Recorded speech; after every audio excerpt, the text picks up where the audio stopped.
قال رسول الله صلى الله عليه وسلم لا يؤمن أحدكم حتى أكون أحب إليه من والده وولده والناس أجمعين বুখারী শরীফের 15 নম্বর হাদিস।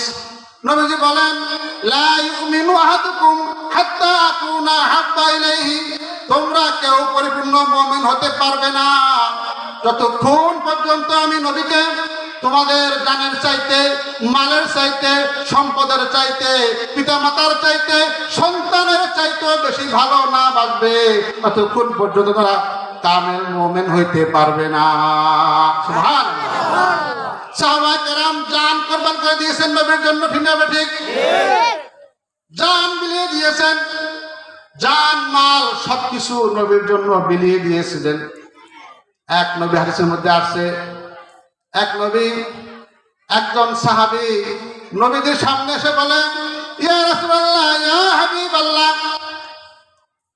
আপনি আমাদের সামনে আসেন, আপনাকে দেখে দেখে আমাদের মনের খোরাক মিটাই, মনকে আমরা সান্ত্বনা দেই, ভালো লাগে। আপনাকে না দেখলে আমাদের মন ভালো লাগে না, ঘর থেকে দৌড়ে চলে আসি, যখনই আপনাকে দেখতে মনে চায় আমরা বাড়ি থেকে দৌড়াইয়া আপনাকে আপনার সামনে চলে আসি দেখার জন্য। কিন্তু আখিরাতে হাসরের ময়দানে আপনি নবী, আপনার স্তর থাকবে অনেক উপরে, আর আমরা সাধারণ সাহাবী মুসলমান, আমাদের দরজা হবে অনেক নিচে।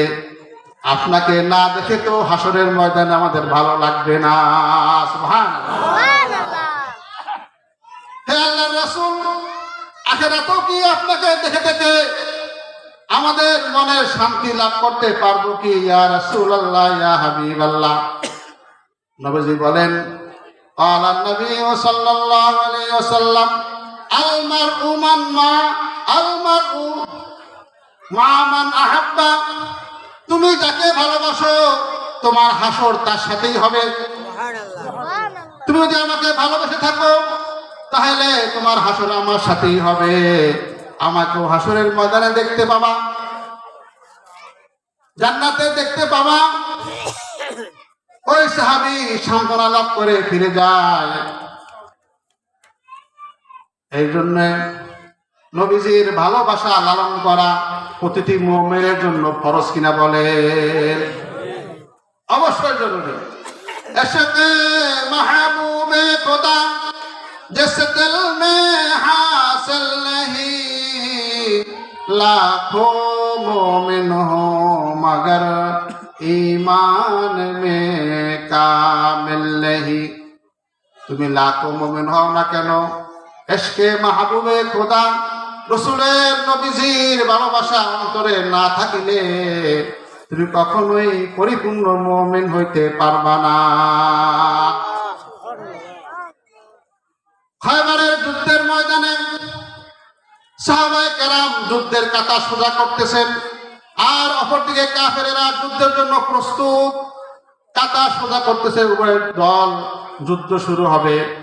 ইতিমধ্যে এক রাখাল তার গরু ছাগলের পাল, দুম্বার পাল ফেলে রেখে এসে বলে তোমরা কি করতেছো? সাহাবীরা বলে আমরা যুদ্ধ করব, জিহাদ করব ইসলামের জন্য। ইসলামের জন্য জিহাদ করা আসলে নাই বলেন? অনেকে জিহাদ কথা শুনলে চুলকাইয়া ওঠে, ঠিক না বেটি? এটা জঙ্গি, এটা মৌলবাদ। আরে ভাই, কোরআনে কারীমের মধ্যে আল্লাহ তাআলা অসংখ্য আয়াতের মধ্যে জিহাদের কথা নিয়ে এসেছেন, ঠিক না বেটি? আমরা কোরআন পড়ি না, তাফসীরে মাহফিলে যাই না, চার দোকানে বসে বসে বলি এই জঙ্গিবাদ, মৌলবাদ, জিহাদ নাই, এরা দেশকে অশান্তি সৃষ্টি করতেছে। আসলে তা নাই। জিহাদ, নামাজ যেমন ফরজ, রোজা যেমন ফরজ, হজ যেমন ফরজ, জিহাদ ওরকম ভাবে ফরজ, ঠিক না বেঠিক?